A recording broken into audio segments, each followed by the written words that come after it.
Welcome back to Solid Ground.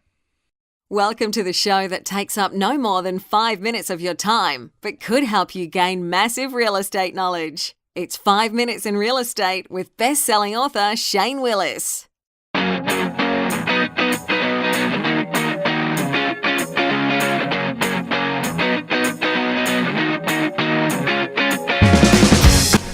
Hey, this is Shane Willis, the Pensacola real estate expert, coming to you with today's episode.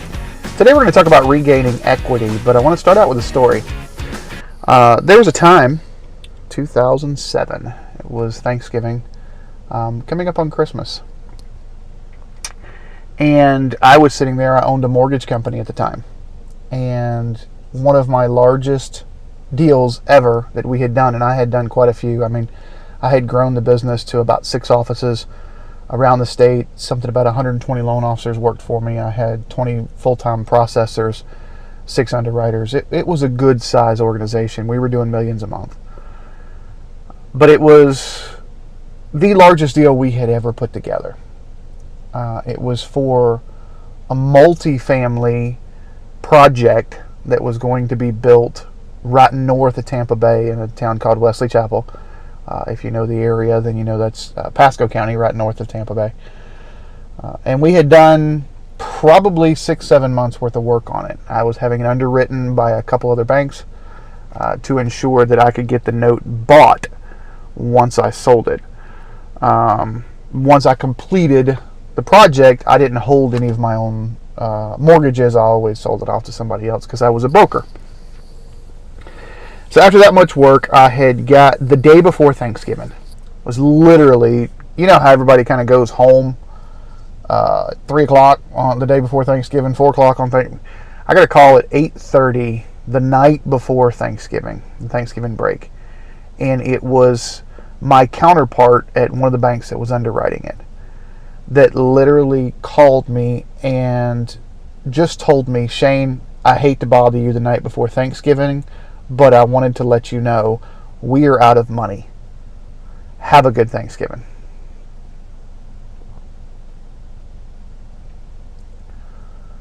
Then he hung up the phone. And I sat there and I looked at my wife and kids. You know, my children were small at the time. And I just knew the writing was kind of on the wall earlier that year. But I just knew the writing was on the wall there. Needless to say, the day after Thanksgiving, the other 3 banks called with the same statement. Some sent me text messages or emails because they didn't have the fortitude to be able to pick up the phone and actually call me to let me know that, hey, all hell had broken loose and they were out of money. As many of you know, that's the beginning of the crash. Kind of happened early 2007. This was late 2007. And in 2008, I closed the mortgage company down. It was done. There was nothing I could do. But my whole world crashed.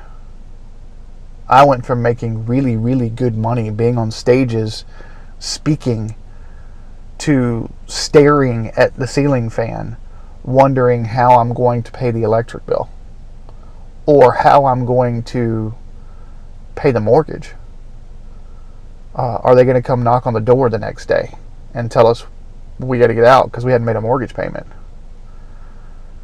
I know there's a lot of people listening to this that kind of had similar stories. Maybe some were not as severe, but that crash that happened in 2008, 2009, 2010 affected us all. Whether it was to the degree that it affected me and my family because we were in the industry that crashed and led the crash, or if it was just because of credit criteria changing, prices of properties dropping, a loss of equity for even the folks that had made payments on time, that had not made bad decisions, that had not over-leveraged, their values still dropped, and there were a ton of people underwater. One of the reasons I got back into real estate after I sold the mortgage company was because I kind of saw what was happening, knew that I spoke the bank's language, and so I could help with short sales. And I did that for years. Why say all this depressing news here in 2018 when the economy's booming and the price values are going up? Well, because I want to give you a baseline. I want you to remember where we came from, so that when I tell you, according to a CoreLogic, 712,000 homes in the U.S. regained equity in the past 12 months. So those people that made the right decisions but lost equity because of everybody else's decisions, 712,000 homes actually just regained equity again. Here's what the report said. The average homeowner gained approximately $14,900 in equity in the past year. Compared to Q3 2016, negative equity decreased 22% from 3.2 million homes, or 6.3% of all mortgage properties. So we're decreasing in negative equity now.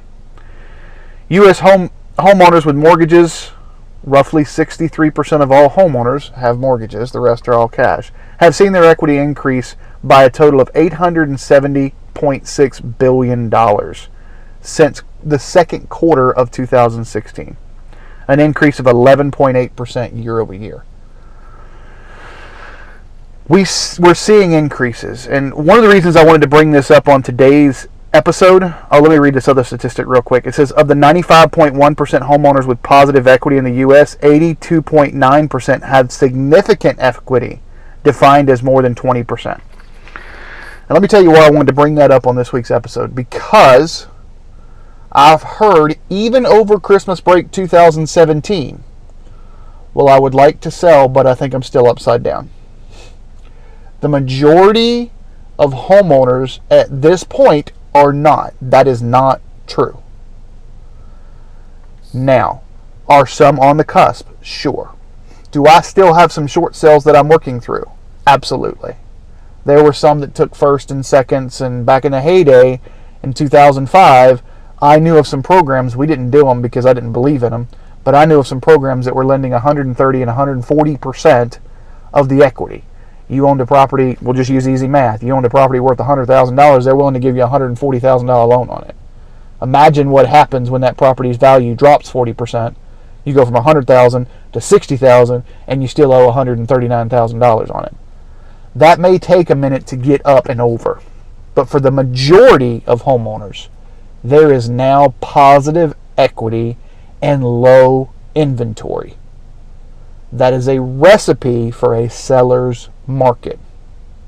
Don't let me discourage the buyers by that, because as we're continuing to see growth, it looks like that's going to continue to rise. I don't know that it's going to rise the 12% that the CoreLogic was talking about since 2016. I think we've got a slower rise, more like 4, 5, 6%. But if you leverage real estate, and I know there's a couple episodes back that I talked about real estate being fantastic because you can leverage the bank's money and earn interest that way.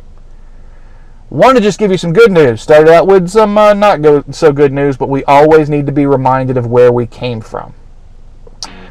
As always, if you have not subscribed to the podcast, head on over to iTunes or Google Play, whichever one you like to use. Make sure you hit subscribe. Also, I've got some stats and some maps that go with today's podcast that I'm sending out to everybody to subscribe in the email. If you have not subscribed to the email yet, head over to 5minutesinrealestate.com. That's 5minutesinrealestate.com. Put in your email there. I'll make sure you start getting the tips, the tricks that match up with all the podcasts. And finally, if this has had any value to you at all, I ask that you share it on social media. Thanks for listening. We'll talk to you later.